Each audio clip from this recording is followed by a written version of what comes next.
Tick-tock, time to rock. Good evening, good morning, good afternoon to everyone who's watching from all over the world. It's your friendly neighborhood philosopher here, D. Wood. And with me now, we have the Masters of Arabic. The Masters of Arabic, Jai and Daughter of Christ. First time we've been introduced like that, so thank you very much. Thank you very much. We're very happy to be with you today. I'm Jai, and this is DoC, and we have a ministry where we focus on reaching out to Muslims. Also, we have a heart to reach out to rabbinic Jews as well, but we really focus on reaching out to Muslims. Daughter of Christ, she'll introduce herself, but she's a former Muslim, and we both speak Arabic, and we just have a heart and passion to reach out to the Muslim people. The last stream that we did with David... One second. Was I correct when I talked to you previously that you've also studied Hebrew? Oh, yes. Yeah, Hebrew. Yeah. So yeah, Hebrew, little bit of background, really just like love languages. And so, yeah, Hebrew, Arabic, and we try to utilize that in our ministry as well when we reach out to, different groups, going to like original languages and stuff, and helping also provide translations for things that Muslims may have mistranslated or just don't translate. So yeah, we last stream we covered 7 different variant Quranic readings, busted that whole myth of there being one Quran, and we showed contradictions, we showed things that change Islamic law, jurisprudence. Like Muslims will often say, the difference is, well, first they have to get past that level of there's no differences at all. Once they get past that, they say, okay, there are differences, but they just complement each other. And we showed how you even have Muslim scholars who say, actually, no, there's contradictions between the readings. Actually, there's errors, there's mistakes. And so that stream, we focused on that. We gave about 7 different examples. But yeah, so here is Daughter of Christ with... Hello, I'm Daughter of Christ, and I am from the Middle East. I'm Arabic speaking. I'm a native. I came to the Lord Jesus Christ from Islam about 7 years ago.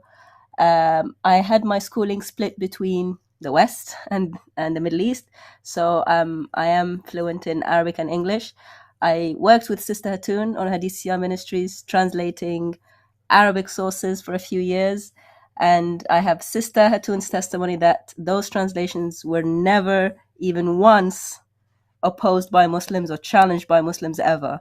When we translate, I do it very literally, so that we do our best to be faithful to translation. So they cannot be challenged. Basically, there's no wiggle room for the Muslims. We pray over those translations. We go over them lots of times. And when myself and Jai joined forces, I saw that there was a need for translation for the qira'at differences, the differences between Arabic Qur'ans that affect the meaning. Yes, and so that's really how it started for us as well. We joined forces, and through God's grace, we ended up actually getting married. And so we are married, and we are doing ministry together. So yeah, that's a little bit about us and what we discussed last time. Hey, and so all you young guys out there who are wondering how you're going to get along in this world and get married and get a family, sounds like learn a bunch of languages and get involved in apologetics and polemics and stuff, and then you'll find the person for you. Is that about right? That sounds right. Yeah. I mean, is that how you did it, David? Or? I actually tell people that because when I share my testimony, I was in an airport arguing with Nabil. We were going on a trip. I was in the airport arguing with Nabil about the resurrection, and this other student comes up to us, starts arguing with us both, saying we're both right. Right, saying we're both right. Now, and so we went crazy. We're like, wait a minute. I'm saying Jesus rose from the dead. He's saying Jesus didn't rise from the dead. One of us is right, the other's wrong. There's no situation here where we're both right about this, unless you're Aristotle's nemesis and you don't believe in the law of contradiction. Anyway, well, what she was pointing out is, if it's true for you, it's a true for you kind of thing. If you believe that, then it's true for you kind of nonsense. But she was an agnostic, but like a friendly agnostic, just believe whatever you want and so on. Anyway, Yep, did tons of Well, apologetics. Did tons of apologetics. 2 weeks later, she was a Christian, and 2 months later, we were engaged. So yeah, that was wow. my wife. So I tell people that. I tell people that at the end. And I go, guys. So you see, apologetics can get you the girl of your dreams. Yeah, definitely seek God first, and you'll be amazed And all and those things will be very added surprised to you. what God Yeah. brings. Yeah, exactly. Yeah. So don't know if you want to say anything here, but you guys are in the UK. Yeah. Daughter of Christ is an ex-Muslim. Does that have something to do with you guys not showing your faces in streams and so on? Just in case anyone's wondering. Yeah. Sadly, the religion of pieces has some. You've been to the UK. You've seen how much of a stronghold it is under Islam. Yeah, and how quickly you get recognized and how Yeah. word spreads. So basically, yeah, for that reason, and for also other reasons, we just, while we're here in the UK, but God may have other plans for us in the future. So we may not always be like this, but for now we're just Yeah. kind of We'll do a big reveal one day. yeah, one day. Yeah, because I was over there. It was way worse than I thought. I didn't know how bad it is over there for ex-Muslims. Yeah. It seems especially now. This is just from the several people that I talked to. So there are way more people who could give input. But based on the several people I talked to, it seems especially people from the Pakistani community who are ex-Muslims are just violently attacked. And they have to flee, and the police don't want to help them because they don't want to get on the wrong side of the Pakistani Muslim community. And it really sounded like a parallel to the grooming gang situation, where the police know what's going on. They don't want to intervene because that would be to acknowledge that there's a problem, and it would be to take a side on the problem. And they just don't want to do that. But that's what it sounded like. Because I did some recordings with a couple of these guys. I'll be posting these here in the next couple of days.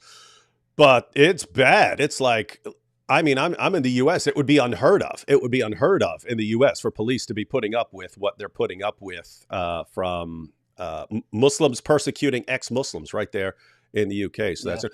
One follow-up question. So you're saying that you're not showing your faces. It's a safety concern because ex-Muslim in an area where people very quickly recognize people from the internet. I've been telling people we got recognized way more over there than I do over here. I get recognized like once or twice a month in the US in various places. Over there, we were recognized multiple times per day, every day, by Muslims and non-Muslims. So everywhere we went, doors, as soon as people saw us, they were like, hey, you're from YouTube, stuff like that. So people are paying attention to what goes online. But anyway, hypothetical. Suppose you were to move to the US. Would you then be comfortable enough to like show your faces and stuff? Yes, and we've definitely prayed about that, and we are very comfortable with that. It's really just the dynamic of living here, and plus some family that is obviously still Muslim, and other things, jobs and things like that as well, that just really complicated if we were to publicly just show our faces. But yeah, if we're in America and we are we don't have a problem. No, nothing would be holding us back in that way. If you think of a lone female who leaves Islam, then gets married to a Christian apostate, if you think of the honor sort of related things, people can get very upset about that kind of thing. Oh, very. I was just going to say, and just from experience wise, they have a problem with the marriage too. Like Nabil's parents had a big problem with him getting married to a Christian woman, because it was like they still had hope that he was going to return to Islam. And then when he marries a Christian woman, it's like he's taking an extra step, which was going to make it even more difficult for him to come back to Islam. Exactly. And so it was like, it was heartbreaking for them that he was getting married to a Christian woman. So yeah. All right. Yeah, anyway. they don't even know. They don't even know about we've actually me kept that secret. because they've cut contact from Daughter of Christ like many years ago. So we don't have any contact with them. So they don't even know that I exist. And so it would just create other problems as well. We're not ashamed of it or anything. They just don't have any contact with us. So yeah. It's very weird dynamics. Very weird. Very strange. Hey guys, so what do you think? Should we should all these should these like ex-Muslims and so on, should we start crowdfunding them to come to the US and get started over here where they could be safe? I think that's a good idea. We could just we could have a big rescue shop where we take everyone who's at risk of persecution over there, take them to a nice safe place here in the US. Yeah. Yeah. Someone is saying I'm people of the book. I'm not people of the book. I'm an apostate. Yeah. Is The it a difference. Muslim saying that? No, Oh, this lady, Tara okay. Mora. There's Yeah. a different ruling for apostates. Yeah, apostates so a Muslim that becomes a Christian, for example, is not a person of the book. They're called an apostate. The person of the book is the one who gets born into a family, a Christian or Jewish family. So it looks like people are saying yes, we should go ahead and get everyone out of there. Get all the ex-Muslims out. Yeah. Yeah, I like that idea. At least the ones that are would be doing awesome research over here. So people are saying yes. Well, Maybe move you and Anthony Rogers and God Logic in and move us out. Do a swap. One more thing before we start. Oh, yeah, sure. Because you guys are talking about translating and so on. How much different is it for some of the more like classical works, like if you're reading the Hadith or something like that, or history about Tabari or something like that? How, because I know language changes over time. So how difficult is it to translate that sort of thing? Yeah, so there's like you said, there's different levels. Like the Quran is at a certain level of Arabic, but even within the Quran itself, you see like different like levels of Arabic. Some of it is like more poetic, others is like just kind of more sloppy or put together. So, but yeah, then you have like Hadith. Liar, it's all perfect. Yeah, it's all perfect. Then you have like Hadith literature, and then you have commentaries, which it's not the same style. But you're gonna have similarities with like grammatical constructions and things like that, vocabulary, but it's not gonna be in like the same kind of style that the Quran is in. But yeah, it's definitely different than like modern Arabic today. Like if you pick up a newspaper today and you read that, it's gonna be different than like like you said, picking up a commentary from like the 10th century or something. But it's not unknowable. It's not, if you have good education in Fusha, which is the classical Arabic, you can read it. And you can understand it. Arabic is not this mystical language that can never be translated. That's how Muslims try to portray it. It's not at all. Whatever you can say in English, you can say in Arabic. And there are different styles. Like if you read Shakespeare, it's different from if you read a newspaper today, but you still understand it. You may need to look up a couple of words, but you still get it. Yeah. And that's what we're trying to demystify, this mystical language. There's nothing mystical about it at all. And I was asking that because I don't remember the exact year, but you're talking like 2007 or 2008. So you're in the 2007 to 2008 range. And Nabil and I, we actually sat down and wrote down a list of things that we wanted to accomplish before we're done. Things that we thought were like important to get done. So like he wanted to write an autobiography of his journey and stuff like that. So he actually did that. I don't have that list. He had it, so I have no idea where it is. So I don't remember what's on it, except for a couple of things that we actually did. But I remember one thing on there that we agreed we wanted to do that we never did. And that was, we wanted to get Ibn Abi Dawud's Kitab al-Masahif translated so that people would have it in English. Because that's where, when people ask where we find out about. So anyway, everyone who's watching, Ibn Abi Dawud, that's the son of the Hadith collector, Abu Dawud. And he put together a giant book on differences in the Quran, like differences between Ibn Masud's Quran and Ubay ibn Ka'b's Quran and the Zayd ibn Thabit. Yeah, so he put together lists of those and disagreements they have. So when we talk about Ibn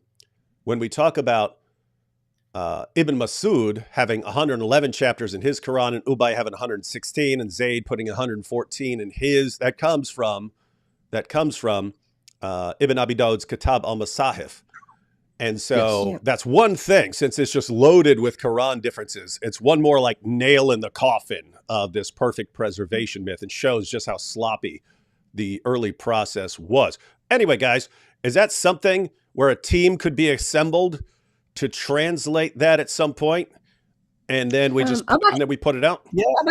I've actually translated portions of it for Sister Yeah. Hatun. It's very easy to translate because it's repetitive. Because they say, oh, so and so narrated this, and then they say so and so narrated this, and it's a word difference. So you actually, it's actually the same thing over a few pages, Yeah. but with just different narrators. And a lot of times they'll have like different hadith about like, oh, compilation of the Quran, or what did Ibn Masud think about his rejection of it, and like different chapters. So yeah, I've me as well. We've just looked at this and we've translated certain like portions of it. But yeah, definitely that's something that's doable. It's very doable. Yeah. All right. So what I'm hearing is get these guys out of the crap hole UK into a nice safe spot where concealed carrying firearms is perfectly legal. And so you guys can walk around totally strapped in case a jihadi ever decides to mess with you. And you could be translating all of these important works that still need to be translated. All right. Sounds like a little plan. We'll discuss that later. So yeah, thanks for having us on. God bless you, and God bless everyone else who's watching and listening. All right. And we'll catch you all next time.